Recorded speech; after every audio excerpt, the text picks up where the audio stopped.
All right, and we're back. So now we're looking at the 5 stars again with LERART and Sinnoh. Guys, I think I'm kind of just gonna go through the first 4 or 5 units we have here. It's really painful to say, but Linnea, Cassandra, Yaten, and Natalie. I don't really see any value in having them in this fight in particular. I think the value specifically for Linnea is more for private lobbies maybe. She doesn't really benefit from the attack rate from the weapon. Her DPS is okay, but there's really no reason to run her. I don't really think she has a Dispel even. I think every other cast of her S2 gives you a Dispel, but it's infrequent enough that you'd really rather be spamming your skills as they come available. Right, right. It's more of maybe... I mean, her DPS, right, is interesting. The thing is, I've seen some really cool things with her in private lobbies, where they'll set the bog. She'll have like Hunter Cerise's skill for the bonus 4-strike damage, and then maybe she'll have a Break Punisher print, right? And she'll delete Expert Cayenne. But the thing is I mean, this is Master, right? Where Expert was pretty open-ended. I mean, every unit was viable in Expert. Yeah, he was just a punching bag. Right. Yeah, so her damage. Well, she does have Lurker, which gives her the Broken Punish and 4-strike damage, which is nice. And then obviously you need Hunter Cerise to play her optimally for that bonus. But it's weird, Durant actually has much higher DPS in the sim. Yeah. Even Natalie, this is the painful part, Natalie has higher DPS. Yeah, Durant, I think, depends so much, like, because he's sustained DPS, and he also requires, like, it directly correlates with uptime. I believe the comparison between Durant and Linnea is that Linnea can potentially hold on to her 4-strike for like a split second if the shield comes up, but whereas Durant is just left out in the cold. That is true. She could be charging while someone is taking care of a Dispel. So that wouldn't necessarily affect her entirely. Now, do you guys know, is she one of the units that was affected with Mobile Force, or is she still a rooted 4-strike? I actually have no idea. I don't think she is, because she's a blade. Blade weren't affected. Any of the blades. Yeah, blades weren't given any changes. That's correct. That's a shame. I feel if she had the ability to move with that kind of 4-strike, it would really help her overall in terms of just playability. Yeah. I think I'd want to double check her SP gain. I think she... so she gets 1500 SP off a fully charged like Bliss Eternal 4-strike, and that costs 1500? No, 3000. So half charges. Yeah. Okay, so she does have downtime between her 4-strikes, but either way, you're forced out of the circle every now and again anyway when it comes to Cayenne. Right. You can't sit in the circle permanently without some really heavy babysitting. Yeah. It's... I don't know. Does she have... I'm gonna have to take a look at her co-ability and things like that. It's just strength, and then I think it's elemental res, correct? Yeah, light res. So, actually, she can charge her S1 just one 4-strike because of Blissful Memories. Like, the 4-strike itself charges half of the skill 1. Okay, I see. But the Blissful Memories get 30% per hit on her 4-strike. 30% of the skill. Per 3 hits from the 4-strike. Yeah.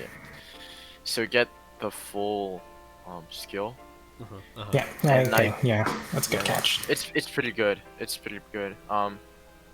Still, like, I don't know. I'm not a big fan of Linnea on even Expert Kai, to be honest.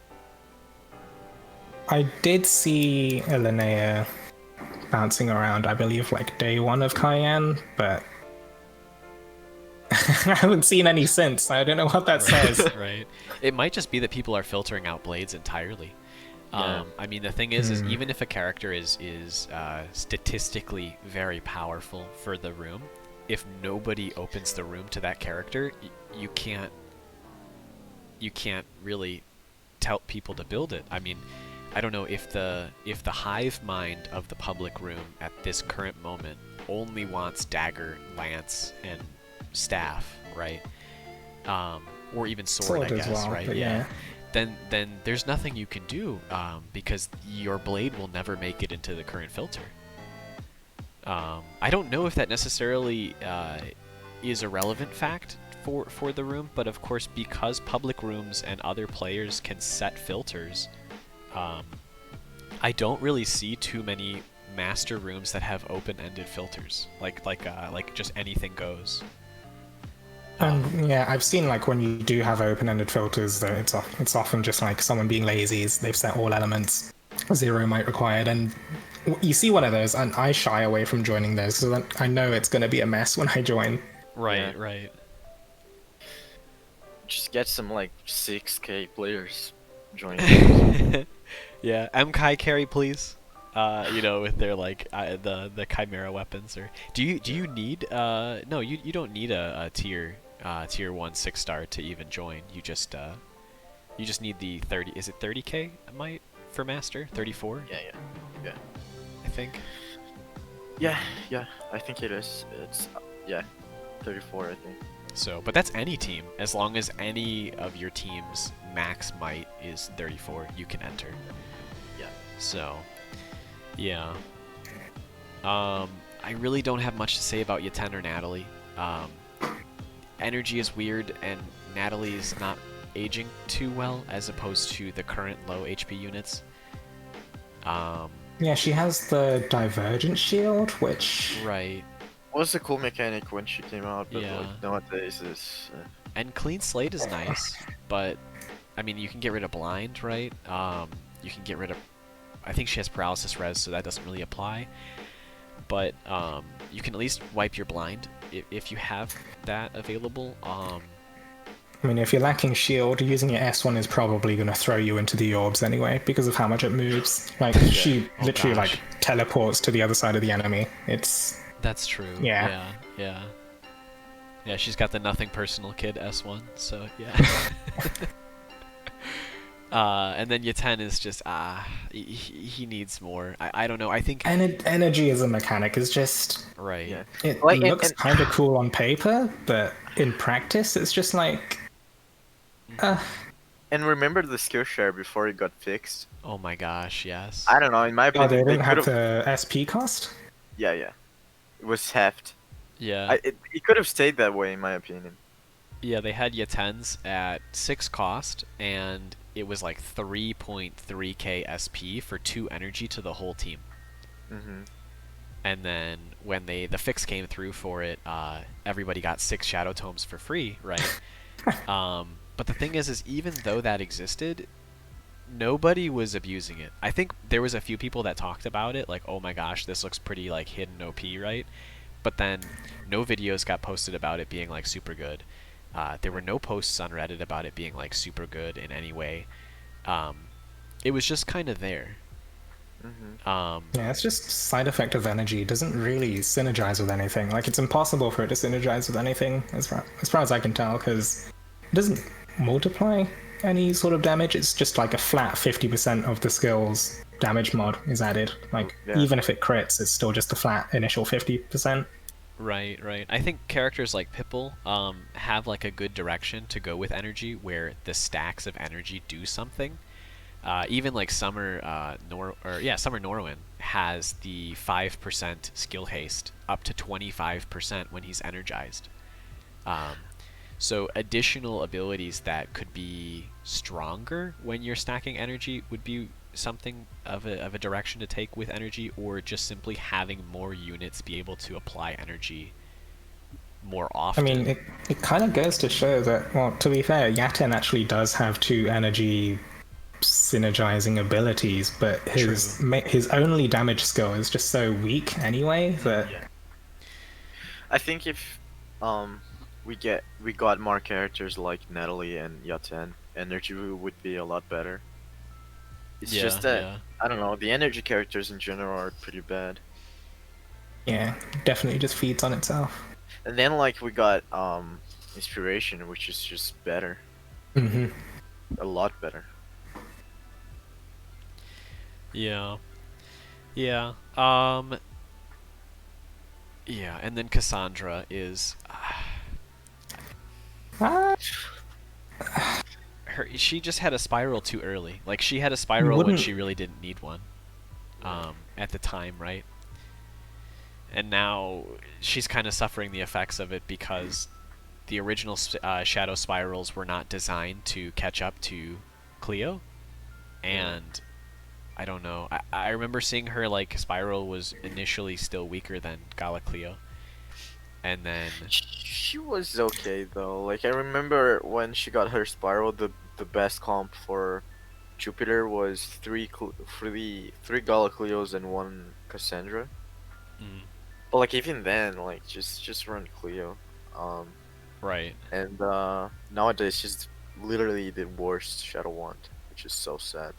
Yeah, I mean honestly, There's some arguments to be had regarding her skill share for Grace, anyhow.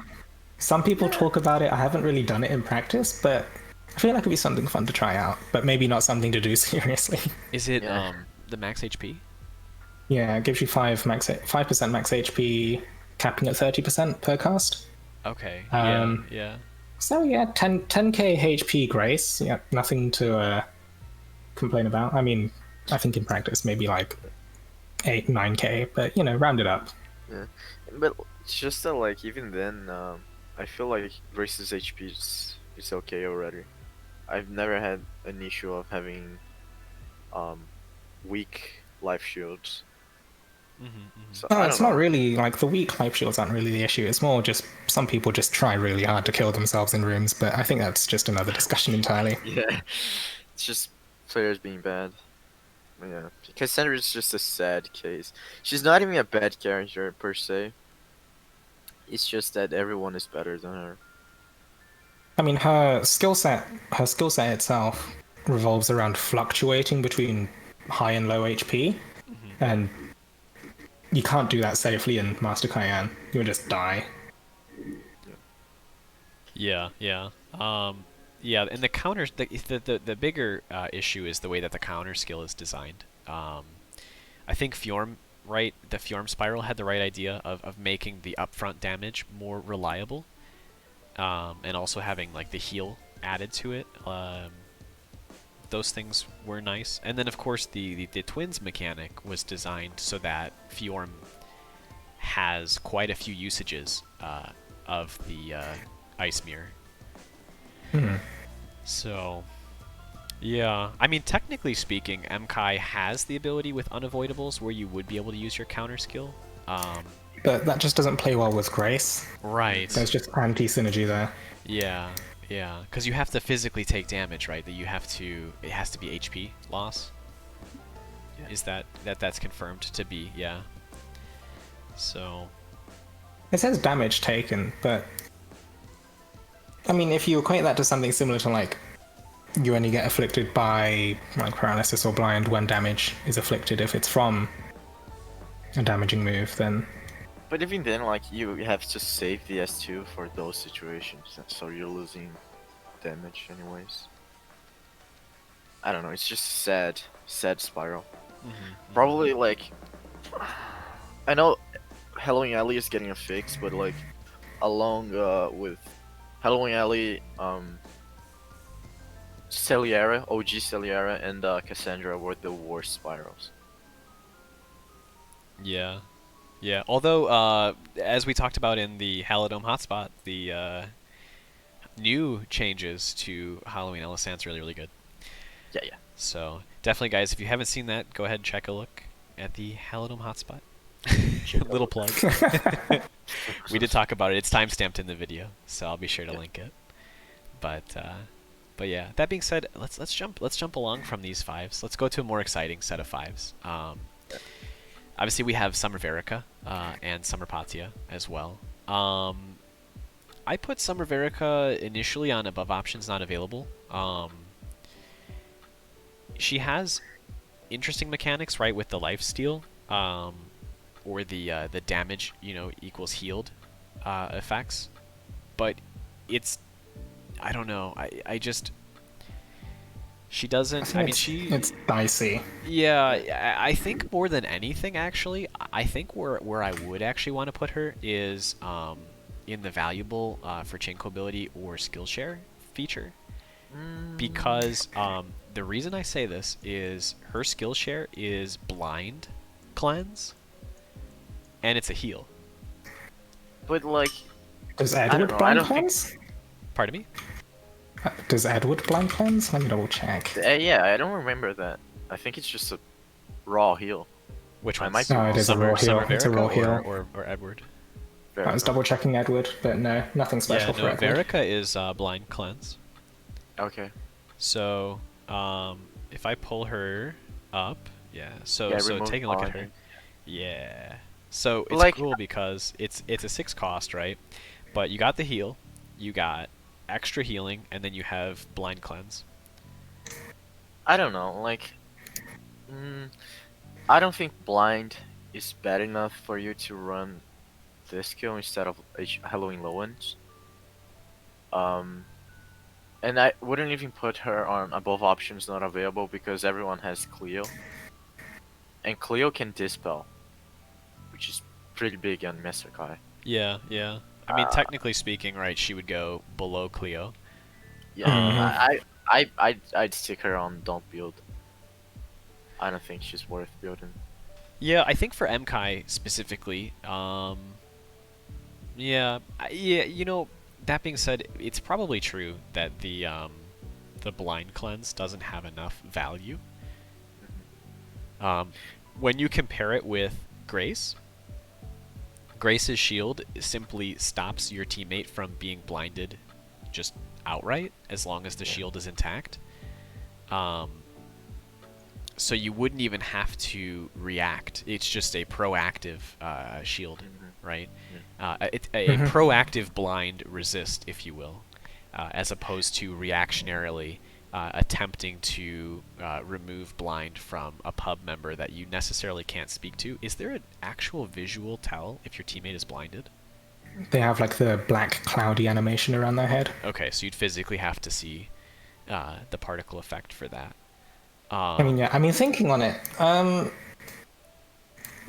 I believe the unbreakable satellites inflicts blind, but if they're getting hit by that often,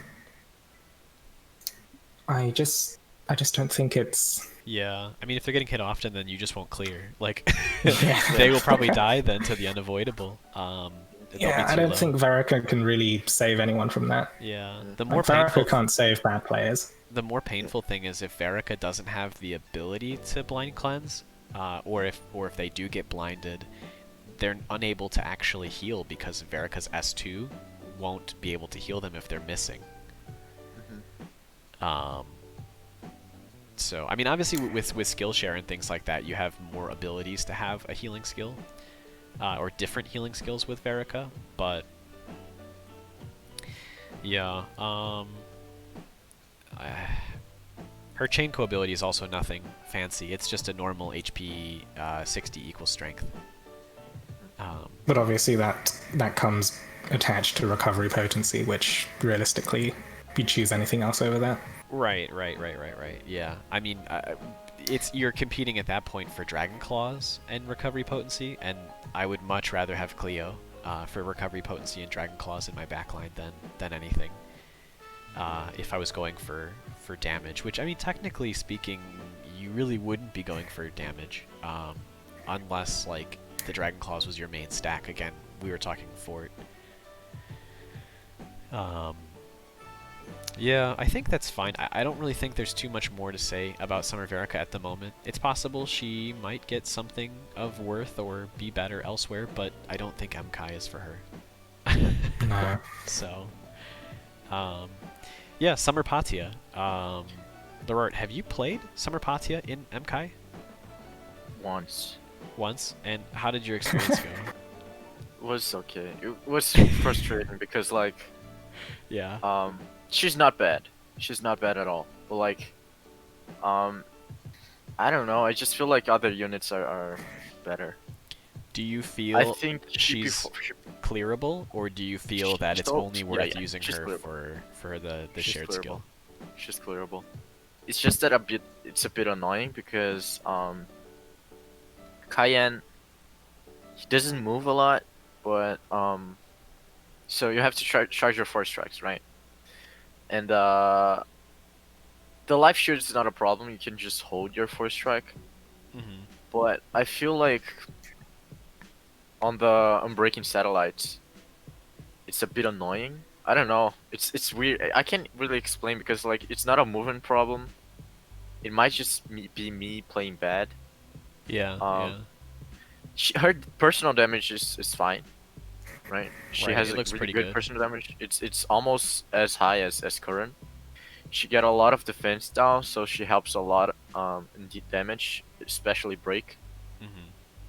But she has like good poison uptime. She's not bad. It's just that if I want a poison enabler, I would just run Biased. Right. But she's clearable. I'd say she's in average. It's just that she's better than Curran in my opinion. She has her skills do a lot of damage. She gets the defense down by a lot, and good poison, and she's not affected by over poison, which is amazing. Yeah, she's the one person with the anti-poison equal strength ability, which Yeah. I'm hoping to see like more of in the future. That's true. She's not amazing in Master Kai. She's a really good character though. I wanna say that like in Master Kai, I don't think she's that good, but in my opinion, she's one of the best characters for auto expert. And Jupiter. Mm-hmm, mm-hmm. But that's not Master Kai, so yeah, I think she's okay. Yeah. She's okay. She's Yeah. average. I'm biased though. Yeah. Right. No, I could not understand possibly why you might be biased for her. Yes. Um. So, yeah. No. Yeah. I think overall, right. Again, back to Chainco ability. She has the defense and the low HP equals strength. Mm. Chainco ability. So, again, she's a good choice for like a Bellina. Yeah. At the very least in the back line. Mm-hmm. Damage wise, yeah, she is a little bit above Curran. She's So, also a good combo with Gala Alex, surprisingly, because she can get the poison and the defense down for Gala Alex. oh, that's true. So Gala Alex doesn't have to worry about getting the poison poison stacks, and she also doesn't have to care about like restarting the skill chain to get the defense down to activate um the special skill one or the defense style Punisher. Right, right. She can like get both of those for Gala Alex. She combos really well with Gala Alex. Mm-hmm. That being said, she's not that amazing. She's just okay. She clearable, but not the best option Yeah, for sure. yeah, yeah. Yeah, I'd mostly agree with that. I guess then the next one would be taking a look at Heinwald, right? Trash. Zena, what are your thoughts on? Have you seen any Heinwalds in your lobbies for MKAI? I mean, the main problem is I'm typically the one in the staff slot. That's but, true. That's true. Yeah. I've never really felt like there's been much merit to bringing Heinwald because I feel like so much of the time the staff is expected to be the one dispelling. Right. I think trying to bring a Heinwald really forces the lobby to shape itself around you. And in the end, I think if you want someone that can damage, bring a DPS. Yeah, it's sub. And obviously, and because it makes it so awkward for everyone else, I think you're like, even if you're hosting as Heinwald, you get a lot of people bouncing in and out of your lobby if you tried to host. Yeah, and like if you want a hybrid between a healer and damage, I think Skillshare killed this niche he had a bit because I don't know. For example, our Lexi and the boys clear. That's true. Yeah, I was the Gala Lexi, and I didn't have the Yagito skill, but I did have a healing there for the entire team. So like my damage was not amazing. My damage was pretty bad actually, but I was doing more damage than Heinwald would because I'm a dedicated damage dealer, and I have a good healing. So and my SP gain is pretty solid, to the point that I have the healing ready for the heal ready for the essential parts. Right. So I don't know. I think Skillshare kind of killed Heinwald. Yeah, yeah. Yeah, I could definitely see that. Yeah, I did see though there was a 4 Heinwald clear that had a pretty decent time. So Oh, yeah. I found that kind of Something like amusing. 5 minutes. I think it was like sub 5 if I want to say correct. But obviously that's 4 Heinwalds and it's very weird. So That's not going to happen in a pub room. you won't find that in the pub room. That's totally private. Yeah, you just won't see it. Yeah. That being said, he does have the poison equals user strength, but then again, it's tied to the recovery potency, which is a bit strange. I think Shadow really has better coabs. Like there are quite a few pretty strong coabs that are better to use, and actually one of those that kind of bleeds into it is Zena's coab. So. At a minimum, I'm going to place Zena by valuable for chain co-ability, right? I want to say that she has enough damage to be in the off-meta category, but I think for now, to not have any misleading information on this, if you do build her, I just don't think she's worth the champion testaments. It's more so worth the chain coab for HP lower than 60% equals healing. I don't think it's even that amazing. See, so what ends up happening is you get when you drop under like 60, you get like 24% of your HP back. So obviously, if you drop lower than 36% or so, right, you won't be able to get back to have the skill be activated again, but it is a minimal more It's a safety net. yeah, it's more of an optimization than like Cleo's backline is, because hers is elemental res. I mean, I guess technically speaking they're very, very similar in nature. One is preventative measures and one is reactionary measures, right? But obviously a wand coab, you do want to consider a wand coab on your shadow units, especially with how strong the skill damage is and the fact that it's multiplicative with the cat. And I think of the wands, Zena is one of the best, if not the best, to have on your backline. So yeah, I guess. I think the only is solid. Yeah, the only time though that actually, now that I'm thinking about Zena, that I could see Cleo being better. Well, I guess maybe not Cleo. Actually, Veronica would be even better than both of them. But that's if you're running with Bellina, because Veronica is the HP 40 or less is light res, and then Zena is healing, which would be counteractive for Bellina. Yeah. Right? And then Cleo is HP above 80. So, small nuances in the wands, I guess, for that. Zena's damage is okay. She doesn't have any poison access, she doesn't have any dispel access, and she doesn't have any poison punish in her kit. So she's a very interesting shadow unit. Straightforward, I guess. Yeah, I mean, your 4 strike is augmented. It's a little bit of healing. I believe there's the strength buff that she gets from it. Yeah. So 8% for 10 seconds after S2. yeah, I mean she's very fun. I have to say her skill 2, right, is extremely fun to use. It's like Leaf Shield for Mega Man. Hmm. It only lasts 5 I think- seconds, but you can do other skills during it, or you can attack during it, which is kind of nice. Just be careful that you don't have it active just before the shield comes up, because Oh yes. that's a sad time. I have had cat skill active on shield, speaking of which, and the 32 hits just, yeah, it's not good. Yeah. It's not, that's way too much damage. It's a really sad time. So, Well, if you're rolling around Cayenne, that's up to 120 hits total. Yeah. so, Wow.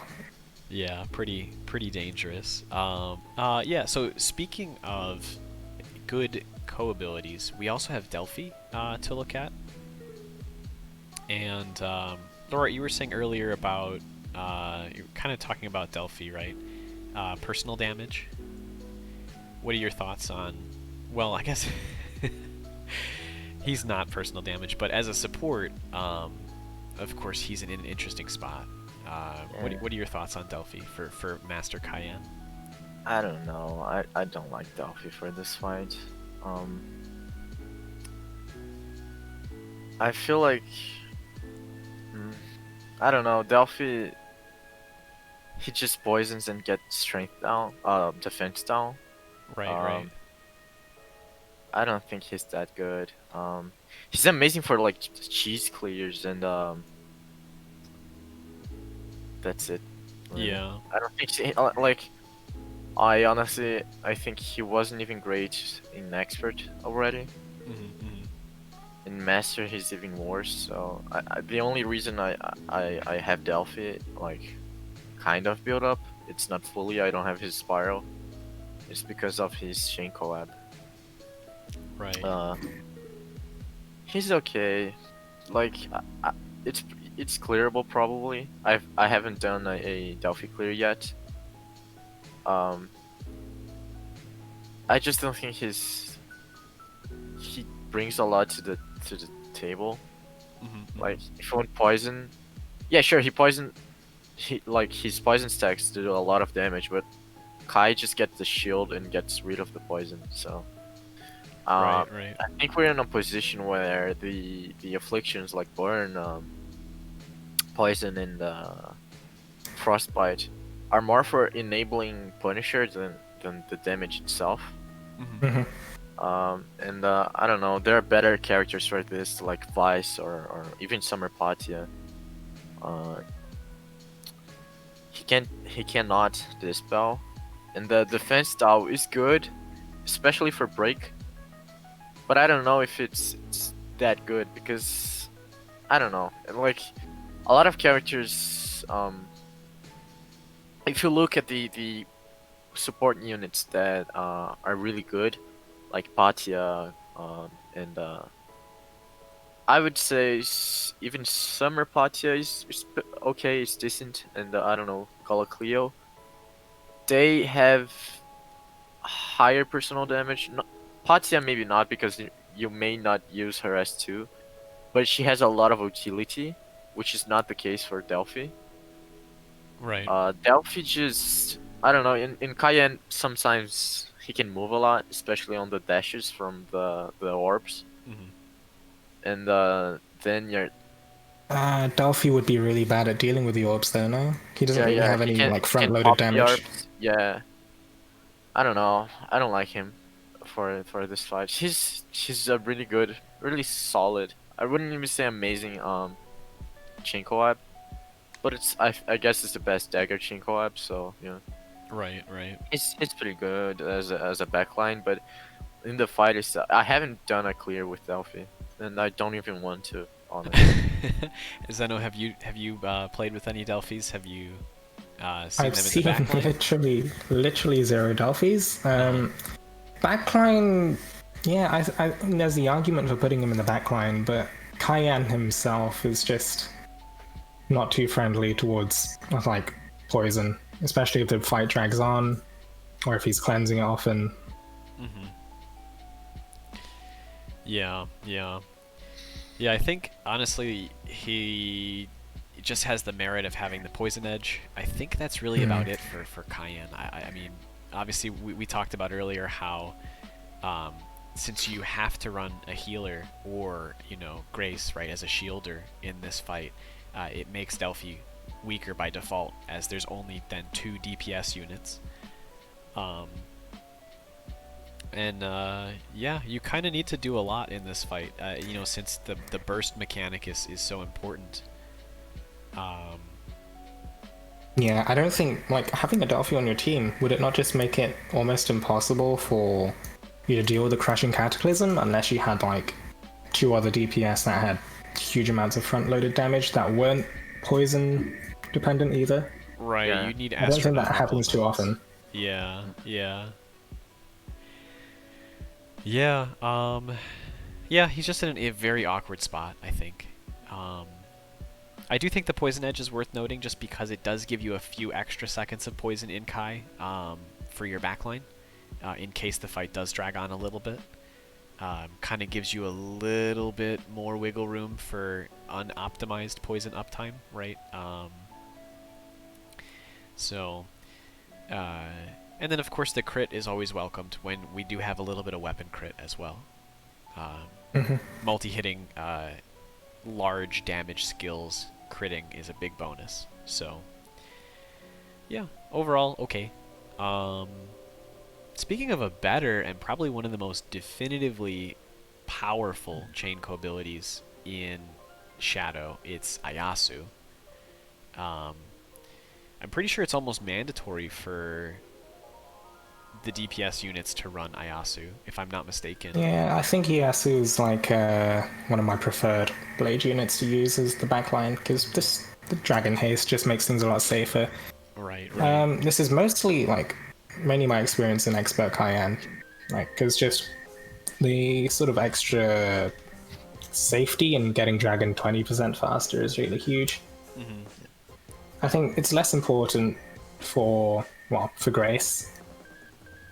Because actually, to be fair with Grace, I find very few opportunities to Dragon, but Right, right. if you're playing someone like Forte, I could see the benefits. Like, you definitely have Ieyasu in your backline.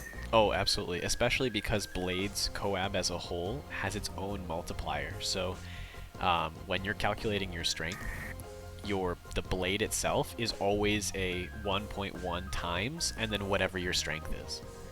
So it's always multiplicative, even if it's just 10%, right? That 10% is always going to be your bonus, and so that multiplies with your dragon claws. It'll multiply with, if you do have any dragon strength or strength from your prince. Yeah, or from Patia. Or from Patia's buffs. Yeah, yeah. So Worth mentioning too, after Cat released, Ieyasu skyrocketed on the DPS scene. that is true. I think honestly, you probably could clear with him fine because he does have bleed as well. Yeah, he also he's one of the only units that can maintain the stacks throughout the fight. Because his S1 does like 8 hits, and he needs to do like 2 full combos for that, so that's already like and after the blade change, the C4 I believe or C5 do now, like they always do 2 hits, so he can maintain the stacks pretty easily. Okay, yeah. And the SP is low, SP cost is low. The animation is pretty long, but not that bad in my opinion. As some like it's better than some Just people say. pre-planning. Yeah. And his bleed now with cats do so much damage. It's insane. I think he's pretty okay actually. He's the best blade now, which I'm so happy for him. Honestly, I love Ieyasu, and like when he got the 7MC here, he was my first Mana Spiral, and I was so happy he was getting better because he was getting behind everyone, right? I was so happy he got better, and then like he got left behind again, and now he's rising again. It's just I'm really happy. I'm kind of biased, but yeah, I think he's off meta. He's okay. His damage is, if you look at it now with Cat, Right. he's not only the best blade, but he's up like pretty close to, of course, no less destruction taking into consideration and everything. He's close to Veronica. In terms of personal damage, it's higher than Veronica. Of course, if she has the last boots, it's higher. But like, even then, in terms of personal damage, if you remove the buffs, he is higher than. Let me check here. He's higher than Curran. He's higher than Kleiman. So like, it's pretty good. Yeah. The other He's, thing of he's merit in his kit, right, is that Sakura Flurry. This wouldn't apply to public because you would need to have 2 shared skill Sakura Flurries. But if you were running in a private lobby, the Sakura Flurry is actually one of the best poison punish shared Yeah. skill moves. Yeah. Another thing is with Ieyasu, the because bleed counts as a debuff and not an affliction. If when Kayan gets a shield, he'll still take damage from bleed. I think. I'm pretty sure. I might be wrong, but I'm pretty sure that's how it works. Because the defense down I get, the defense debuffs I get, don't get dispelled when he gets the shield. So I believe the bleed still like does damage. So he never loses his stacks. I think he's pretty good. He's a really solid character now. Especially in Master Kai, because Yasu is one of those characters that the longer the fight, the better he is. Because he's got pretty good sustained damage. Yeah, and Master Kai takes a while now. I think he's pretty good. I think he's off meta. It's a good place for him because he has like one of the best backline potentials for Shadow, and he's a solid character overall. So yeah, off meta in my opinion. Would you recommend bringing Ieyasu as like one of your first characters to attempt to clear, or after some practice? After some practice, yeah. Yeah. Yeah, I think with his S1 being long animation time, it definitely requires the player to know more about that interaction and just being more aware of their S1s. Although, yeah, the positive changes to Blade are definitely nice. And Blade mobility is really, really good. So it's amazing. You can 4-strike close gaps and get out of the satellites pretty easy. Yeah, blades are my favorite weapon, so yeah. So, yeah, that's Ieyasu. Great backline potential, great shared skill, pretty decent overall damage. Obviously, probably the best bleed user. I don't think there's any other strong bleed users in Shadow. I mean, you have Patia, but that's really not her main thing. Yeah. So the bleed is kind of more like a bonus, icing on the cake. Yeah, moving on, we have Nefaria. Nefaria, I definitely think she has the capability of good burst damage. Obviously, her DPS as a whole is much lower than Ieyasu.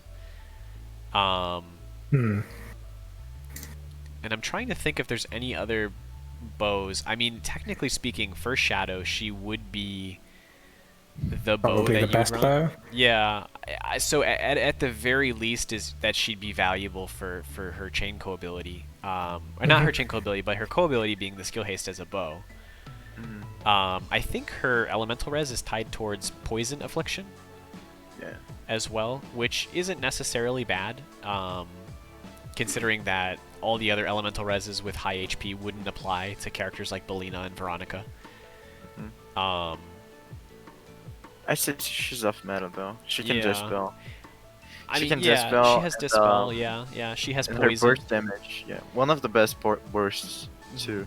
Like her overall damage is not that amazing, but her burst is really good, and I think burst in Masakai is really valuable. So yeah. Right. I think her burst is contingent on being able to inflict poison to the target, though.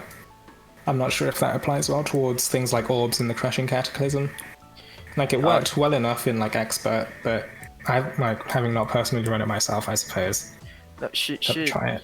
doesn't need the Poison Punisher because her skills don't do more damage on poison enemies. I guess it does because of the Poison Punisher, but the mods are pretty okay. And since she can use it like 2 times,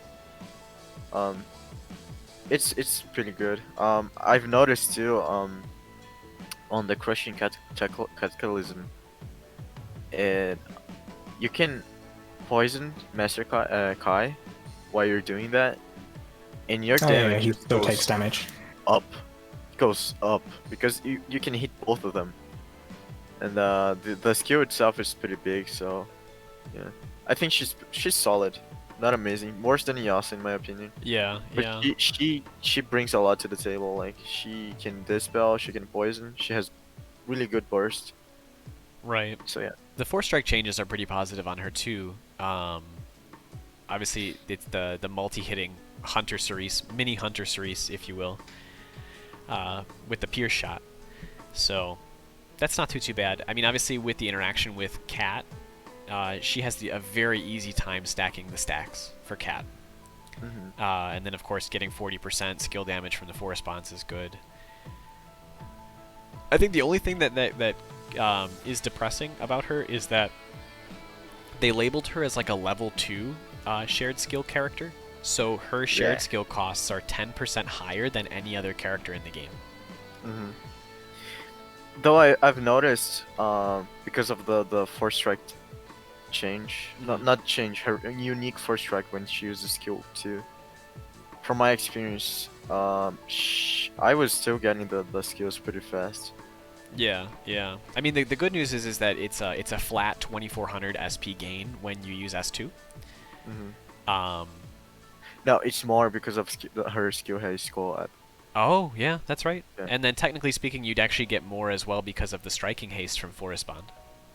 I don't think she uses Forest Bomb though. I might be wrong, but nowadays I believe yes, because of Cat. And most of the bow combos are 4-strike roll centric. That's actually higher DPS for bows because you can get your skills quicker by repeatedly 4-striking. It's interesting though because with Nefaria in particular, if you do a 4-strike centric combo, you're unable to utilize the attack rate to its full potential. So yeah, that's why I think in Shadow they still use the regular combo because of that. Yeah, I do think, and this would probably be a venture to consider for later, but I do think that it's worth considering because her S2 has the ability to give additional SP for her to run 2 damage skills, like Ranzel Curran or Ranzel and I was gonna say Lathna for some reason. Ranzel and Veronica, right? But then her like, it's just that like, yeah, you can get both, but I think the skill, the attack rate is just too good to sacrifice something. Yeah, I think the bigger issue than the attack rate might actually be the survivability without having the weapon skill for defense. Yeah, maybe. Because this kind of theory crafting may be going towards private lobby. Without having weapon defense, if the Grace that you're playing with, obviously this is kind of a rabbit hole going down the if they're not playing optimally type deal. Grace should be holding S2 for the unavoidables, but in the off chance that they do not, being a ranged unit means you may not survive without weapon skill. I guess it just depends on how confident we are in people in pubs. Yeah. I think as time goes on, as you'll see, time goes on, that the players will get better. And then once those good players stop playing the fight, there will be a dip again. So it'll probably be a constant ebb and flow of you find a good room, you find a not so good room, that kind of deal. I just checked, running 2 DPS skills instead of the Agito weapon skill. Uh-huh. She loses almost 10k DPS. Did you check it with only 4 strikes? I don't think it would make that big of a difference, honestly. Because the thing is, only 4 strike is good. But for Shadow, because of the attack rate, she can feel the skills faster with the C5. It's only on Shadow. Yeah. It's only Shadow. If you check like the bow units, I'm pretty sure everyone except for Shadow bows use the 4 strike combo. Yeah, I could see it. Because of the attack rate. Attack rate is just too good. I don't know why they gave it to Shadow of all elements. Yeah. That again is essentially them trying to bridge the gap in power between Gala, Cleo, and the rest of the roster. Yeah. I don't know. It's kind of like feeding the beast, right? Like they created a monster and now they're just feeding it to make everything scary in Shadow. So. I think I'd be careful with using the sim, because I think in order to really compare what we're looking at, you need to be able to edit the ACL as well. And if you look at the ACL, it goes into you only go 4 combo into 4 strike if you have the modified 4 strike buff. Oh yeah. Otherwise, it's 4 strike cancel after S1 or S1 after 1 combo. Right. Yeah. And that only applies without this defense buff? Because I remember when I used to run Nefaria and Expert Cayenne, it was always I used, and this was before the 4 strike changes though, it would always be a case of using C4 into 4 strike until I had the attack speed buff, and from then on it was just C5. Right. Which is a pretty fast process. You can get the yeah, it's up within a few combos. Yeah. Nefaria is still really fun to play. She is. Yeah, I think it'll just depend. I mean, you might lose DPS, right? And 10k is pretty substantial if that's truly what the DPS loss is. But the bonus and the makeup for it would be her burst. You know, dumping all of her skills would be very strong. At least like an initial upfront segment, which was Cayenne's kind of more important part of the fight, right, with the crushing cataclysms. You need to be ready to burst within about 15 to 20 seconds of the fight. Right. So she definitely would be able to get access to that. I think it would need future testing and obviously off meta, right? I do not see people filtering for bows. Yeah. So, yeah. There just really isn't a demand for the bows. I mean, especially with units that we'll talk about in a moment. But that being said, I guess we could just cover the other bows since we're talking about bows in general. We have Addis, Valentine's Addis, to talk about. I also placed him on off meta initially, and I feel like he is slightly better than Nefaria. You do? But at the same time, it's like he poisons, if I recall correctly, but he does not dispel. Yeah. I don't think he's better than Nefaria. So they're almost interchangeable in terms of like what you would get. I don't know. I see Nefaria's dispels are very nice. It's a nice bonus because you know, she's probably going to run Ransel dispel, right? And then from that you have the ability to have 2 dispels in your kit. Addis probably only has access to 1 if he's running Ransel, right? I don't know, Zena, what are your thoughts on Valentine's Addis? He feels very much like kind of like a selfish DPS, because once he drops down to low health, he only really grants people like shields for what, 30% of his max HP, which you know, given that the damage from the boss is so large, I'm pretty sure it's literally useless. Yeah. I mean, there's some benefits from his burst, but just his S1 is a small nuke that deals damage. Like, because obviously he's the enmity character. I could see But- him having decent synergy with Veronica's shared skill, right? Because he does drop himself to 20%. He uses Veronica's shared skill, yeah. Yeah. And if he's using Veronica shared skill, he is really like purely selfish DPS with very little utility. Right. I think, yeah, you know, honestly, he's fine. I probably at off meta. I'm sure he would work fine. I don't think that he would have any ability to go any higher. I would just put him in dome build. Yeah. Like, he can clear it, so can Norwin. Pain. Yeah. But, Yeah. it's just, I don't think he's a reliable character for this fight. Yeah, I don't know. I don't necessarily see a pub room being very accepting. I could see an argument for Nefaria, but I don't know if I could see an argument for Valentine's Addis, even though they're very similar in nature. But I think it's so just the lack sad, of though. utility that's just like the final nail in the coffin. It's just Yeah. Yeah. It's so People sad though, prefer much because more. I really like Addis. He's one of my favorite characters, but like, damn, like both of his versions got just power crept. It's so sad. Yeah. Well, I guess in the conversation of continuing with low HP characters, we have Curran to talk about as well. So, Curran, we kind of mentioned earlier, right, is like in a very competitive spot with Summer Patia. In my opinion, and I believe in your opinion as well, LERART, he's a little bit worse than Summer Patia. In my opinion, yes. Zeno, do you feel the same way about Curran's performance? Mm, Or are you in opposition? I have not seen any Currans in my lobbies. It's tricky.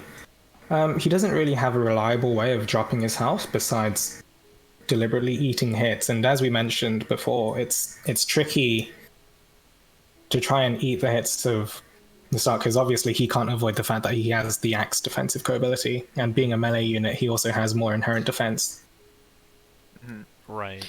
Yeah, from my experience with Summer Patia, which in this case translates well for Curran, because they're both both have same abilities. Yeah, same abilities.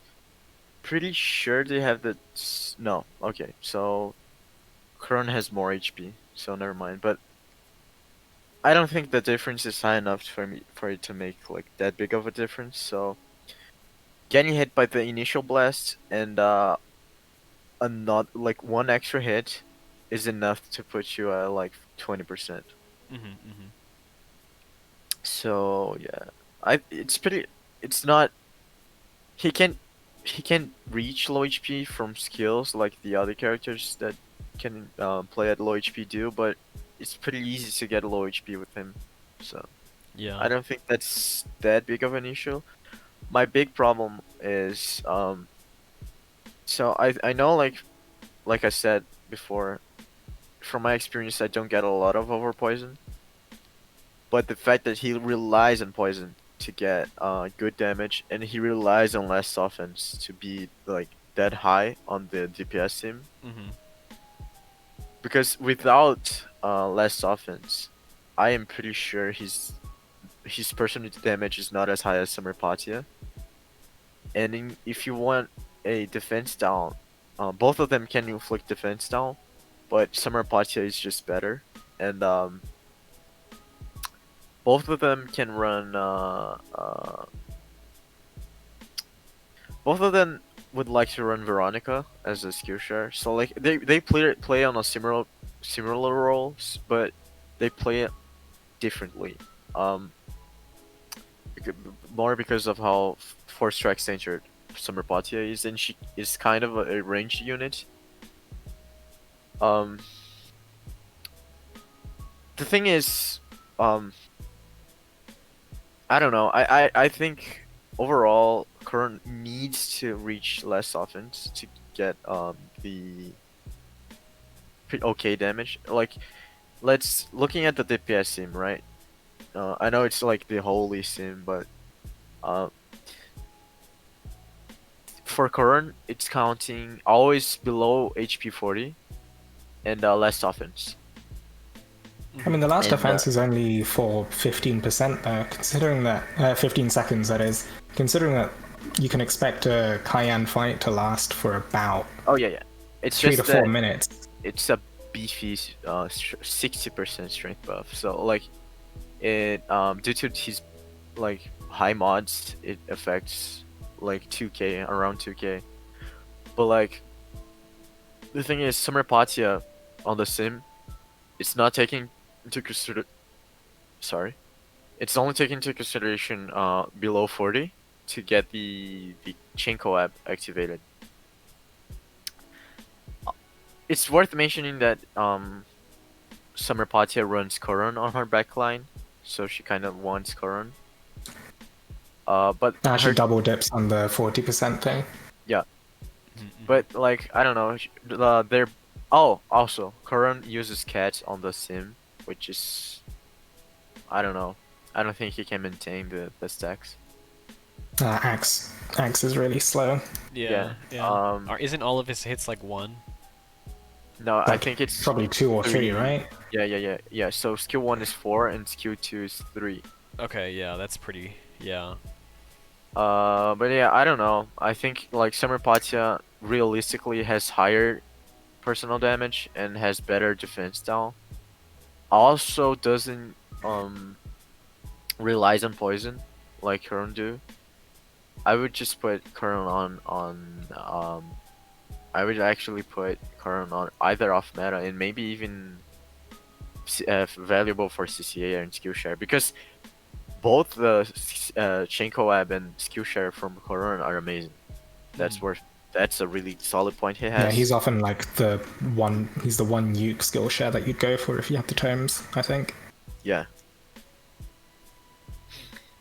Well, yeah, I went to a tangent and I think I mixed myself, but the idea is his personal damage is good.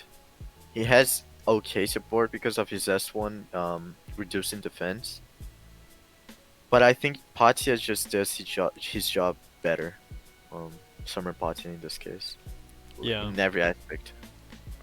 Yeah, I think it's interesting because axes aren't normally opened, or the rooms aren't normally open for axes. But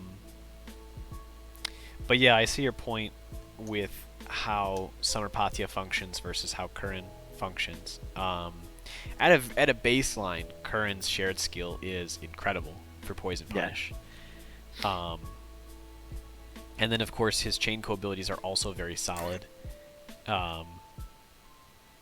I actually did clear with Curran, surprisingly enough, and I was in a public room. I wasn't playing Curran, I was actually playing Forte. But we cleared with like 4 minutes. Yeah, he can clear it. So it was very solid. I was just in an open lobby. I was being adventurous just to see like what would come, what would show up. Oh yeah, worth mentioning too, like even for shared skills. Current shared skill is a little bit better than Patia's because it inflicts defense down and doesn't poison. But if you just like the only reason you want the shared skill is for burst damage, like just a big nuke, Patia is just as good. It's just as high the damage mods as Current skill. She has a pretty good shared skill. Not as good as Curran, in my opinion, but still pretty good. If you don't want, if you cannot poison, Summer Patia's skill is better. It's just a big nuke. But then again, it has like the equivalently skill. higher shared SP cost, I believe. Yeah. But you could just also run Renzo skill.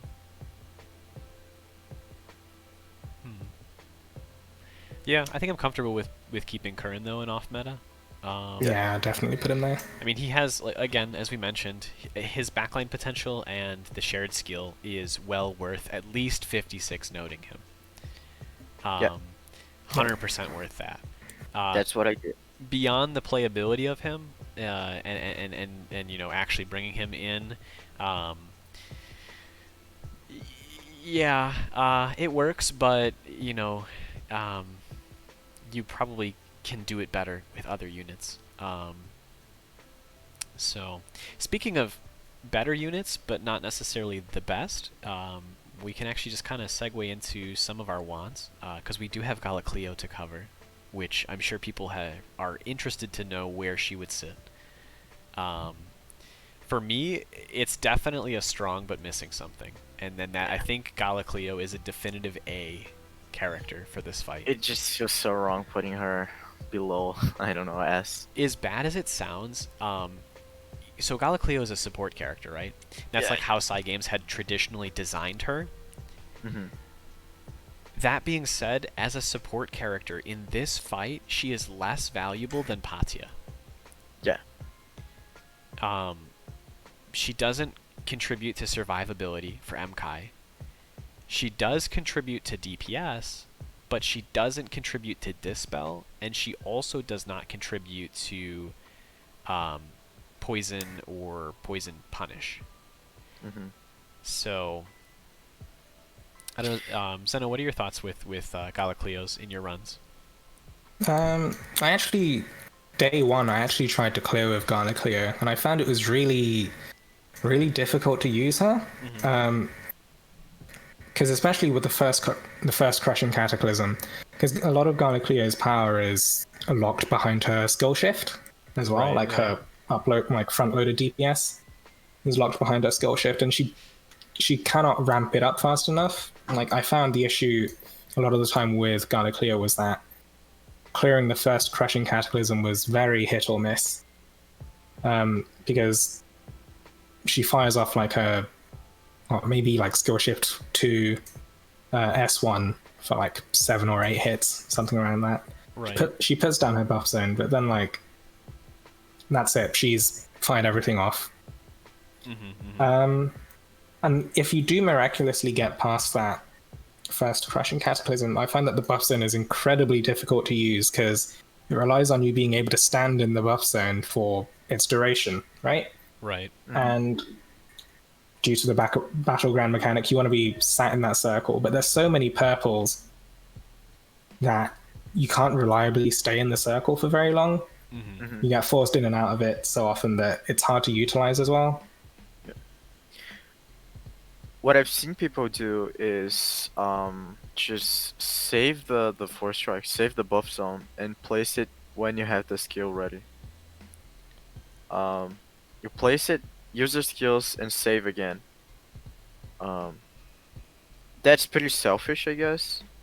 Yeah. But works okay, I guess, too. Like, it's not terrible.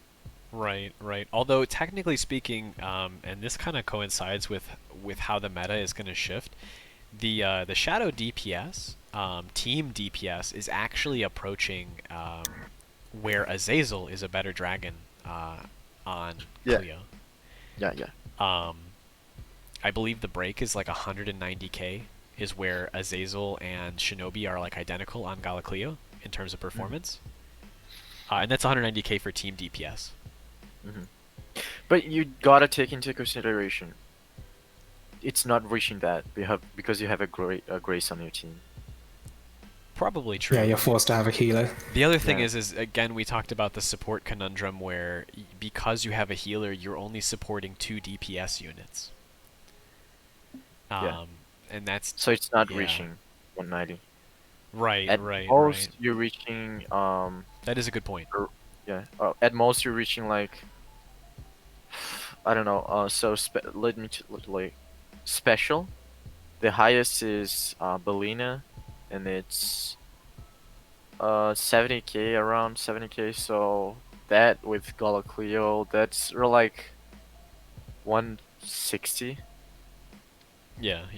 And then like, the casual 5k DPS from Grace. Yeah. Another thing that's worth mentioning is that Azazel is only better in this situation if everyone always stays on the buff zone the whole time. That's true, and there's a lot of mobility in MKai. Like, you have to move quite often, and he does move himself. Yeah. not only that, but like that I remember when people were talking like, oh my god, Azazel is better on Cleo. He will be better in the future. But I was checking like, even at things like 200 and something K DPS, the increase was marginal, and you have to consider that that's considering everyone is always staying on the buff zone, everyone is playing perfect, including Cleo putting on the buff zones on the perfect time. That is not happening. Right, right. So I think Cat or Shinobi is better than Azazel. Yeah, yeah, yeah. Her skill share is decent. I know Straight Yeah. Lace likes it, so shout out to Straight Lace and the Ancient Ray. But yeah, I mean it has the utility in splash damage, and you don't have to target, right? It has the auto reticle effect, Yeah. where it will simply just target whatever enemies are in the area. So that's decent. It's nothing like amazing. I wouldn't really recommend it over Curran or Veronica, though, just because those skills are so much more potent when you have bleed. I'm sorry, not bleed, poison. I guess I was thinking about Ieyasu's skill as well, with Sakura Flurry. But yeah, Veronica and Curran's skill shares are just much more potent than hers, Galacleo's. You'd also have to consider the fact that Cleo's S2, once you skill shift enough, starts to regen people's health, and that Oh yeah, yeah, directly screws over Bellina and possibly Veronica, That is a like a lot of the really good M2 based point. characters. That is a really, really good point. Yes. Something that I actually forgot to mention. Yeah, that is a great point. That makes Cleo as a whole, and the other healers as well, Healer Cleo and Summer Verica, all counterintuitive to use. They have clashing interests with Bellina. And with how good Bellina is, I mean, it just makes it even less of a reason to want to run those other units. So, that being said, for low health units, I think that's it for Cleo. I mean, there's really not much more to talk about for her. In my opinion, a much better wand is Veronica. Yeah. I actually have Veronica. I placed her up in A+. I think she's not as strong as Vice. In terms of usability, because she relies on someone else to set poison, as well as to dispel. But I do believe that when played well, she has She's really strong, incredible damage. Incredible And like damage. even without poison, her damage is not bad. Mm-hmm. She's pretty good. Yeah, her so at 1 HP with Poison Punish, each S1 that she fires is 3.3k percentage mods. So that's poison, and with her at like 1 HP. So of course, tanking the blast, as we talked about earlier, with Berserker in your backline, and then having the low HP strength and the poison punish. I mean, she has access to candy couriers, which also means her break damage will be insane. Can definitely use Cat. You can use Cat on her. Wands have decent combo, so there's. I mean, you're just pretty much C5ing and S1ing, and that's like your rotation. So. Yeah, and then to top it off from there, her skill share is amazing, especially for the low HP units. Not to mention her chain co ability would be best for them with the wand and the low HP equals shadow, or light res. So that's worth noting too. As you can see, I actually have played quite a few Vero in MKai, and it's really fun. It works well. Yeah, Zeno, have you seen any Veros in your runs by chance? Yeah, I do. Like, I'll happily play with the Veronica. It just means I have to twiddle things around a bit, because a lot of the time with Grace, you find yourself modifying the prints you have and the skill shares you're running based on like whether or not you're running with a full enmity team, a mixed team, or like a pure non-enmity team. It's like right. 3 different grace builds set up. Yeah. But yeah, no. Like Veronica, I'm happy to work with. I don't really have any issues with running with Veronica. Yeah. She's just extremely solid. Like, and the thing with her is the better you play as a player, the better she gets. Yeah. And her skill floor, if you will, right, playing her poorly is still very potent. So, yeah.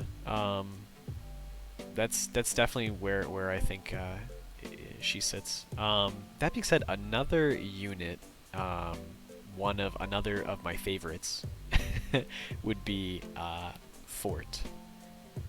And initially I put her behind Cleo, but considering it and chatting with you guys with how Cleo plays, I guess the final nail for me was remembering her heal shift. So I'm going to place Forte above her, but in the strong but missing something category. As a player who plays a lot of Forte, it's really, really important to make sure that there is good poison uptime. And she doesn't contribute to that, which means that she needs to rely on a unit that has that ability. And that would mean she'd have to play with like a Vice or someone else to set the poison reliably. I guess Galax even, right? Like, we were talking earlier that it's almost required that a Galax would come with Forte to ensure that she is able to keep her DPS high. So I think that requirement, and essentially locking your room or gating your room to that, and when poison is not available for Forte, her damage drops drastically and doesn't really offer much more utility. Those things hurt her in that regard from making her be a higher placement. Yeah. What are your guys' thoughts? Have you seen Forte in the lobby? Have you, how are your clears times looking with her, if you have played with her? I believe I cleared with a Forte in the lobby day 1. So she's definitely capable of clearing, but as you said, like the poison requirement means that she does need a bit of support from her team, and without poison, her damage drops off quite severely. Right. I've played a lot with Fortes. I don't have her, but like I've done a lot of clears with Forte on my team. They were pretty good. Yeah, she's okay. She's really strong. I maybe even like bottom of A plus, but yeah, top of A is a fine placement. Yeah. I just think that the fact that she feels and seems so much more reliant on someone else poisoning, with the additional factor that she also requires someone else to be dispelling, and doesn't bring the dispel, I can't place her higher in that regard. I know we have Veronica placed higher, right? And that's a very similar position in theory. But Veronica's DPS better without poison, though. Yeah, I was gonna say the definitive thing is that Veronica's damage without poison is significantly better than Forte's. It is like her damage without poison is still pretty great. I mean, we could compare her to Curran in that respect, right? Like a non-poisoning, poison-reliant character. Absolutely. It's just that she still does better than Curran in terms of if there's no support for her. Absolutely, yeah. I think that the real big things, right, is that Forte doesn't need to rely on going to low HP to access her full potential. Her reliance is dragon shifting, and one of the things that makes Forte so good in a public room is that you gain dragon gauge so quickly that every instance of an unavoidable, you have dragon form available. And she's also really good at maintaining the stacks from Cat. Yes. And because of how often she shifts, I am constantly capped at 15 for stacks. So that as well is definitely a good point. That's definitely a good point. I think the importance of Fort is a little bit inflated in public rooms because of the fact that Brotel cleared with her as his first clear. I think the expectation is a little inflated, right? It needs to be tempered a bit with the fact that she's a strong unit and she has the capability of clearing, but she's definitely not the best. Yeah. And I think another feature of why she isn't stronger is kind of what we talked about, where Gala Mars is such an incredible dragon form. Oh yeah, yeah. And then Cat's Sheath is just not. Like, she's good, but she doesn't have that 40% strength double dragon skill with incredible mods, or the damage rotation that Mars is able to produce. Or yeah, because the thing about Mars is that Mars has amazing strength. It's 90% strength aura, Right. and that translates well for his dragon form too, because the auto attacks are amazing. And yeah, like I don't know, Gallic Cat is a good dragon, but Yeah, I if think Mars was people- Shadow, Yeah. people got really hyped because like Mars is so broken, and they were thinking like it's a Gala dragon but for Shadow, so it's gotta be like amazing, and it's pretty good. It's a really good dragon, but we've seen the limitations. Right.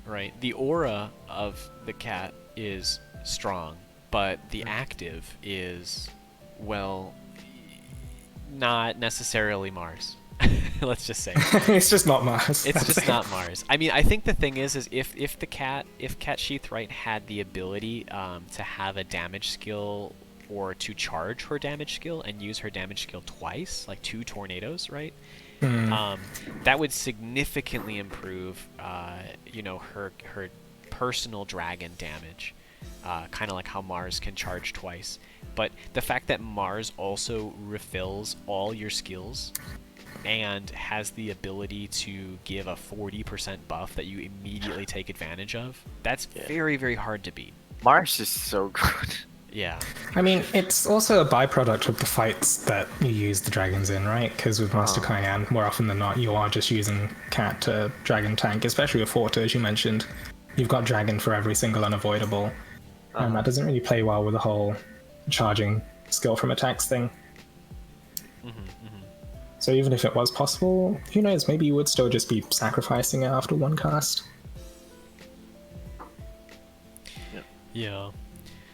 So, that being said, that kind of, with that little mini dragon discussion, kind of wraps up Fort's position as well. Kind of sheds a little more light on why she's not necessarily stronger. I think definitively if a stronger dragon comes around, which unfortunately I don't see anytime soon, based on how good the Gala dragons are in general, that kind of solidifies Fort's position. But as a dragon shifter, she is heavily reliant on the available dragons in her element to kind of round out and complete what it is to be her. So yeah, we're down to the last 3. I think of the 3, I'm going to grab Galax first to talk about. I think she is probably the less interesting of the 2, right? Saving the best for last is always a good idea. For Galax, I do have her in S. I do think that Galax offers everything that you want in Mkai. Dispel, Poison, really good damage, incredible break damage. She's just good. Like, she's very personal DPS. She's very, very strong. I think the only thing that she struggles with is when the spheres come out and you have to pop them. I think that was the only part of Kai that I was like, I don't like this with Galax. Really? I didn't have a problem with that. It's not too bad, right? Because you're just skill chaining, and the thing with Galax that you notice is that typically when you play Galax, it's like you fill to skill reservoir 2 and then you use a skill, but in Mkai it's fill to 3 and then go to 2, to always have A the dispel ability prepared. to dispel. Correct. Yeah. So that little change is a little jarring, but it's easy to get used to. I mean, you just simply have to fill it up to 3. Um, Yeah. I am not like she's really good. I'm not gonna say that, but I'm not that big of a fan of Gala Alex on Master Kai. She's amazing. Don't get me wrong, but I do Um, believe that in the current pub meta, when you play with Gala Alex is notorious for being the haha, she's really good, I don't have to think character. yeah, She requires a surprising amount of finesse to actually use properly in Master Kai, and yeah, Right. it's definitely a case of like when I see a Gala Alex in the lobby, it's like, does this person know what they're doing? yeah, Is yeah. the main worry. Right. Because Right. here's a big thing from my experience using Gal Alex, which I do a lot. She's one of my favorite characters. She both play as and as a character. So I did try a lot, and I know what to do now, but I do sometimes make some mistakes, right? And the big thing is with how much you have to move on Master Kai, it's really easy to lose your skill chain. And when that happens, your DPS just gets a lot lower. It's not necessarily terrible, but it gets so much lower than it usually is. And yeah. She also cannot abuse from Cat unless you're doing the speed clear, which, as we discussed, is not viable on pubs. Um, so like, I think she's solid, but I prefer Vice over I rather take Vice over Gala Alex, at least from my experience. Yeah, Mainly I could because see. yeah, she's amazing though. I don't think she's not an S unit. I think she's deserves the S title. It's just that I don't know. I think Vice is so good. It's just mainly that I think Vice is so good on that it just feels wrong putting her on a different tier from Vice. It's interesting because Vice is just simply easier to play. Yeah, and the other Right. thing is, Gal Alex can dispel, but you don't want to dispel. Well, yeah, right. But the thing is that having the ability to do so at any given time is what is so potent because of her Yeah. skill reservoir. Like Yeah. the thing is Gala Alex doesn't want to drop her skill reservoir to 0, right? Because it cuts into her DPS. But Gala Alex DPS will not suffer if she is floating between 3 to 2 or 2 to 1, right? So when she goes 3 to 2, 3 to 2, 3 to 2 as she's using her skills and doing her Crisis Edge repeat, that having the ability to just always have Dispel ready and keeping your DPS on high, right, it is very valuable. Yeah, but I don't know. Like it's just that when you do that, your DPS gets a lot. Like even if you maintain 3 stacks, her damage is so reliant on skill chain. That she doesn't get bad when she does that, but not only her dispels take a lot of time, like it's not instant because you have to use 2 skills. So you should Right. not only like you lose Takes a couple 2 of seconds, bars. yeah. Yeah. You lose two bars of skill reservoir, so you have to charge it again. It takes some seconds. You have to take damage to get the dispel, which is not a lot, but if the Grace is not playing that well, it will affect you, especially if you're running some like high DPS Wormprints. If you're running Which Flames of Hate instead of yeah, like yeah, yeah. Plaguebringer. Yeah. And I don't know. She's really good. She's an S, but if she's there, I would put Vice there too. I just think Vice is too strong. being able to abuse Cat, and even like I was checking here, even with Shinobi instead of Cat, she's still busted. She's still so good. It's just that I think Vice, um, running, without a Grace. So like, while the Dispel is nice, I feel like the first Dispel is from Grace, and the second one is usually another unit, be it either like Bellina's skill 1 or someone using Renzo's skill. It depends. I'd say it depends highly on whether or not the shield is one that's predictable or one that occurred because someone screwed up a bait. Because if someone screws up a bait, I am definitely not the first one to dispel that because it takes me like 3 or 4 seconds to charge the Force Strike. Yeah. But like, at least that's what I do. Like, I never use my skill share. I always run Renzo, but the only time I use my skill is to dispel. That's what I do with my skill, and that's what I've seen. Not everyone, but a lot of players do.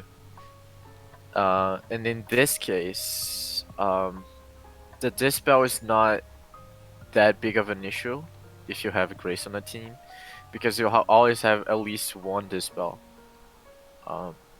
ready.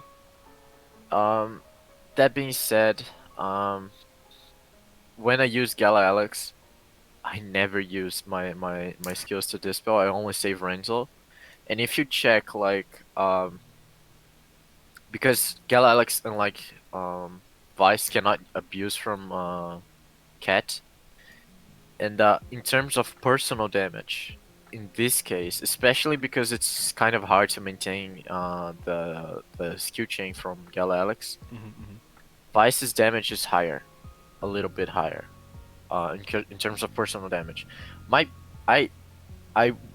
ideal team is Bellina, Gala Alex. Like, I know I said before with Patia, but like my personal faster clear, my fastest, not the most comfortable, because it was a lot of times I would get to low shield, but it's Bellina, Gala Alex, Vice, and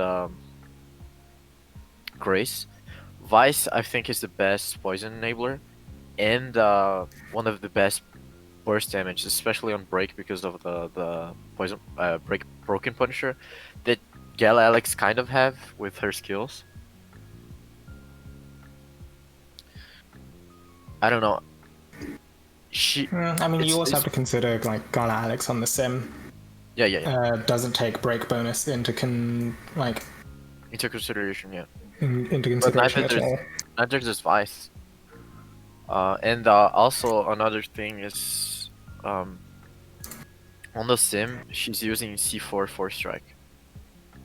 What happens with the sim when it comes to Broken Punisher specifically is that Broken Punisher is just counted as like a flat strength buff. Oh yeah. But specifically for Gala Alex, because it's a part of her skill. Oh yeah. It is literally like 0 addition to her DPS when it comes to the sim, whereas Vice still gets a bit of bonus. Does he? Because he has he has a Broken Punisher ability, but Broken Punisher ability on the sim, if you start digging around in the code, it's simplified in how it's calculated. He does a simplified calculation to account for Broken Punisher, whereas it's not taken into account for Gala Alex because of just I see. how complicated it is. Right. I see. Yeah, it's like built into her actual skills, not the ability. The thing really is that like when Kai breaks, how much break damage you actually do determines your overall run speed, since that's where a majority of your clear is going to come from. I do think like that Vice and Gala Alex are close in tier, but I think if anything, Vice would be top of A+, right? And Alex at the very least would be like S, maybe bottom of S because I am very slightly tempted to put Alex in A because her success is dependent entirely on whether or not you're being selfish with Alex. that's true. I mean, the thing is she has so the thing that really gets me with Gala Alex is she physically has all of the tools to do M-Kai and the damage to boot. The difference is that you're required to play much more skillfully than, say, Vice. And then the trade-off is that Vice doesn't have the same utility in the Dispel that Gala Alex has. Because you can hold Ranzel, but then now you're not using a damage skill, right? I never It still breaks the chain, right? Yeah. The Dispel? Yeah. If you use Ranzel's skill share, it still breaks your skill chain, right? It does. It probably will because the cast time, right? So not it's only the more cast time, it just breaks. Yeah, yeah. Another thing is when you dispel, you change the skill that you're using for skill chain for the next time. So if you're using like S1, skill chaining S1, I know you can just plan it, but if you somehow like try to hit your skill before Kai gets the shield and you hit the S1, you're gonna have to use skill 2 to dispel. And then the next time you like you have to do damage, you're gonna have to switch to S1 and you lose a lot of damage doing that. Skill chain is such a big part of her kit. It's so easy to like just Yeah, I mean, depending on team comp too, you're gonna be breaking chain to do poison. So it depends. But do you remember she does get personal strength when she poisons? It's not enough though to compensate. It's nice. It actually has more value because we're using skill damage dragons. But I can understand what your point is. Yeah. I think what it really boils down to, between the argument kind of between Gala Alex and Vice, is that Vice is just simply easier to play. Like if you look at the characters and you look at them based on playability, Vice is easier to play, and then the other interesting dilemma that we're getting into with Gala Alex that was kind of covered is that when you see a Gala Alex, there's a stigma that the player that's playing Gala Alex is only playing her because he's like, haha, Gala Alex is good, but then doesn't necessarily have the understanding of why she's good, or you feel uncomfortable that that player will not utilize her to her full potential. Yeah, I've definitely had runs with like 2 Gala Alex, 1 Patia with my Grace, and you'd think, yeah, that's bound to clear, but no, they couldn't clear the crushing cataclysm. It was just wipe right there. Right. And that's an instant note from me. Like I will leave that lobby because they're not going to learn how to Gala Alex. Yeah. Within Sometimes that lobby. I'm playing Vice, and Gala Alex is always getting the poison, and I just leave. Yeah. But I don't know. I really think Vice is amazing. Like, not as good as another. I mean, there's just one left, so not as good as Bellina. But right there with Gala Alex. In my opinion. I would like if you look at peak potential performance, I'd say Gala Alex is above Vice, but her skill floor is just so much lower. Yeah.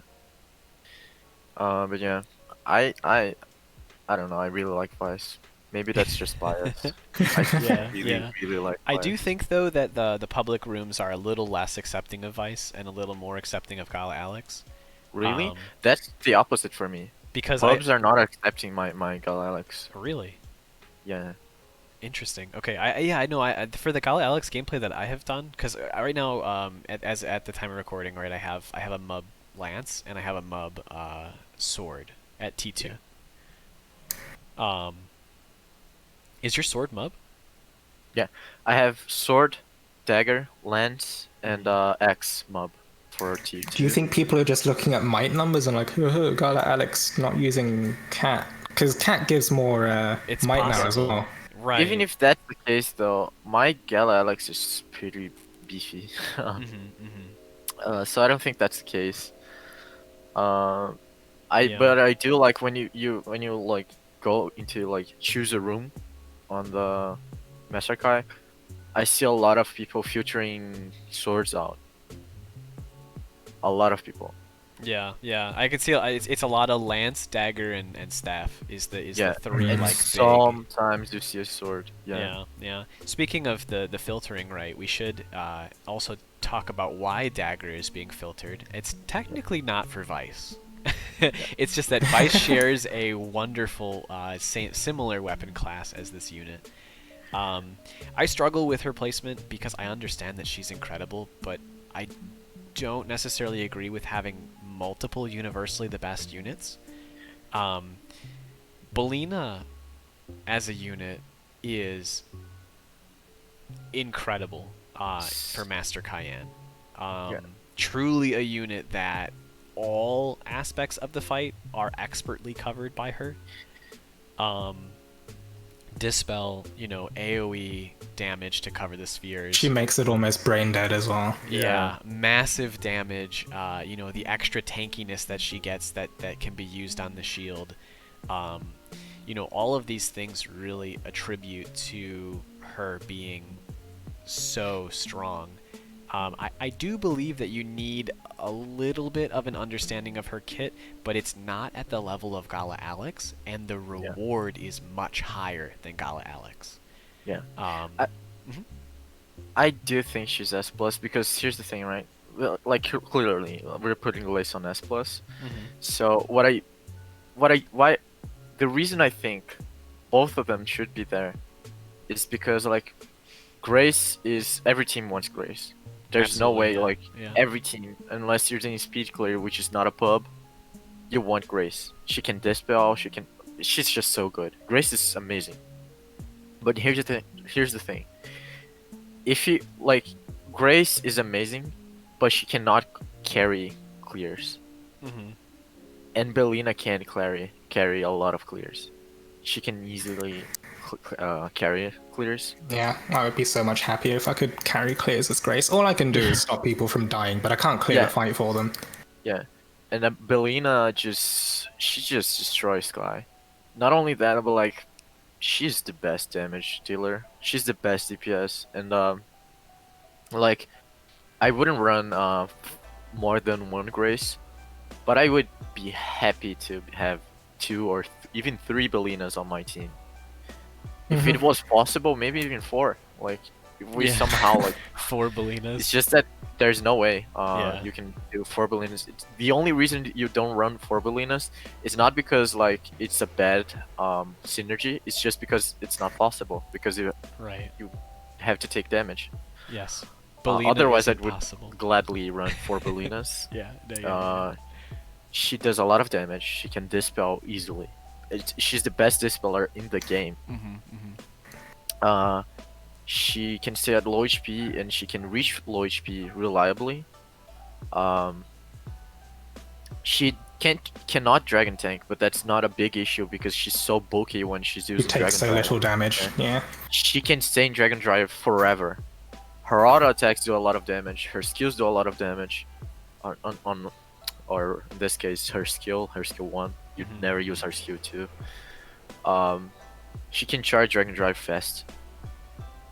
And she's just overall such an amazing character for this fight. It's like Master Kai was made for her, honestly.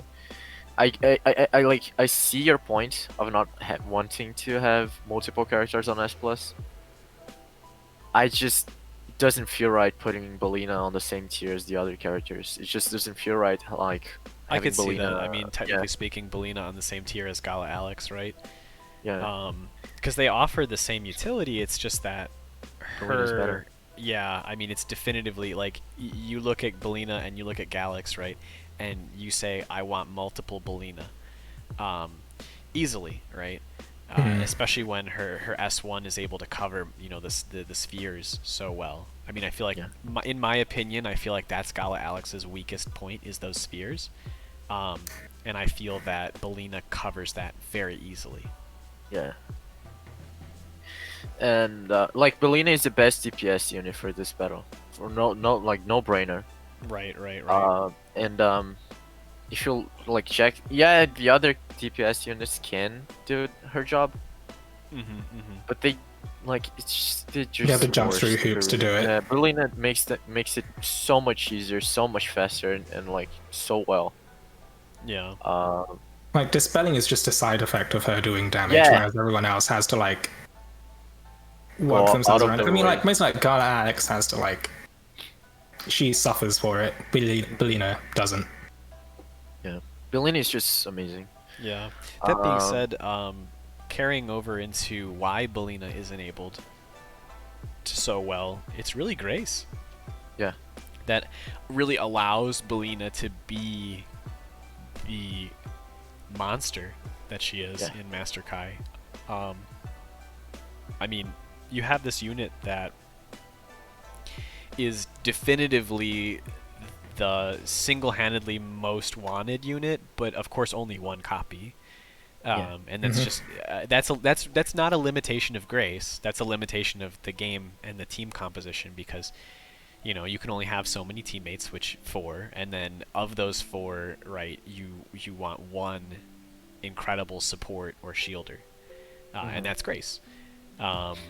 She has the ability to dispel at will, and plus the dispels are pretty telegraphed, the buffs are, and so Grace has the ability to get at least the first one out of the way very easily. And then the skill 2 100% defense, that's insanity. I mean, that's so good. That's so good. Along with Grace having the chain-co ability of giving herself a smaller shield that is kind of irrelevant at Kai, right? Because it's only, I think, 40% HP. Yeah. But it could have some value. It's more so her S1 and her S2 that really make her shine. So, and as someone who's been playing in the staff slot, Zeno, of course, I'm sure you have some thoughts about Grace gameplay or playing as Grace in Master Cayenne. I think the main issue is that Grace, like, yeah, as I mentioned before, Grace herself can't carry the team to completion. She'll allow the team to do whatever they want, but she is entirely at the mercy of her team. And yeah, she works incredibly well with Bellina. If you have a Bellina on your team, then like, since they're typically just covering the shields anyway because they're just spamming their S1, it leaves you free to essentially just ready yourself for the next set of outgoing damage, and more often than not, that's just universal annihilations, right? Right. Yeah, like she basically renders most of the mechanics like invalid. Like they're not even a consideration, especially if it's Bellina's on your team. She just allows them to go ham. Yeah. And to a lesser extent, other characters as well, but other characters can push Grace too far. And yeah, I think if other characters are trying to push Grace's limits, then she will fail to meet them. Like I've had Patias try and eat every single universal annihilation while staying in battleground, and I'm sorry, no, that's not it's not quite possible. Right. But yeah, like I think there is an issue though. Like there can be poorly played Graces. Like there can be Graces that can't maintain their uptime. They don't know that like the special spot for a Grace is really sitting in the bottom left corner, because Kai isn't centered exactly in the middle of the arena, and so there is some skill to playing Grace well. But if you can handle uptime and you know the general like script of the fight to an extent, then you can make the fight so much easier for your team as well, being able to dispel shields as they come up. Yeah, absolutely. Yeah, and just having the ability to have it on demand without worry is also really strong. It does take a little bit, but obviously a skilled Grace player can preemptively charge Force Strike. Since the shield spawns are always the same, if you will, or around the same time. Kai has a pretty interesting, circle mechanic that makes it pretty easy to know like what he's gonna do and when he's gonna do it. Since he just kind of loops through, I think it's like 5 moves maybe that he loops through. He also like has some really specific animations. Right. So every time he gets a shield, he just walks a bit before getting the shield. Sometimes like he screams, so, like he just does. Right. Ah! Yeah. I mean, like you're looking for like certain telegraphs, like the Yeah, purple yeah. ring and the donut and the circle together will announce a shield. Unbreakable satellites is often followed by universal annihilation, and a shield is applied with that. It's generally the main issue. Then, like, Grace can often take over baiting duty when Supreme Spheres is being dealt with. It's not foolproof. She can get screwed over by other characters playing a bit unga bunga, but overall, a good Grace can make the fight very easy. Right. And she just offers a lot more security than the other healers do, because that's what we're looking at, right? The staff slot, essentially, in pub rooms. Yeah, absolutely. Because above Cleo, like Cleo, Heinwald, Summer Veronica, Edward, she just offers so much more security. She allows people to almost turn off their brains, whereas with any of the other healers, you'd always be dancing in and out of mechanics. And she just enables so much more uptime. Like, I don't think we could get 4-minute clears with any other healers. Because the other characters, like the other healers, you like sure that they can heal any damage you take, but they can't heal if you take like full life. It's all reactive, right? Yeah. Grace it's fully preemptive. Yeah. Right. Grace is a vaccine, and the other characters are like just drugs. Yeah. She just enables. Yeah. So, yeah. You guys have any final thoughts? This is officially then the completed tier list for Master Cayenne pub rooms as of August 10th. Any other final gripes of placement and how things are placed? Anything you guys would like to argue? Final changes? I would like to see Ieyasu and Patia getting a 90 MC, Oh, yes. Yeah. and Summer Patia getting a 70 MC. Yeah.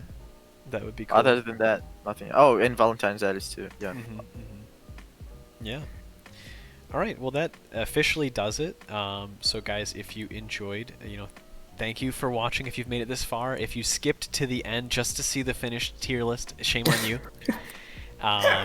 But just know that the finished tier list is also in the description, which is in the Discord, in our community Discord. We'll have the finished tier list there.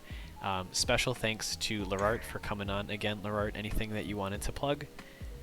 Just my Twitter. Follow me on Twitter. Absolutely, yeah. Guys, LERART's Twitter will be in the description. A link there will be there. He gets real, of course, as he's mentioned. So just be prepared for real LERART. And then also special thanks to Sinnoh for coming on and doing this tier list with us. Sinnoh, would you like to say anything then? Mostly thanks for having me, and main thing has been YouTube. So you might know me for the No Fluff Analysis series that I do on YouTube when it comes to content updates for Dragalia Lost. I'm also branching out to Twitch more recently, and you should follow me on Twitter for updates regarding that as well.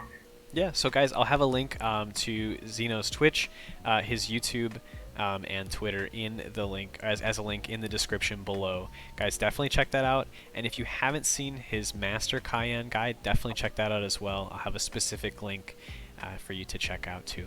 So, guys, thanks so much again. Thanks for watching, and we'll see you in the next one.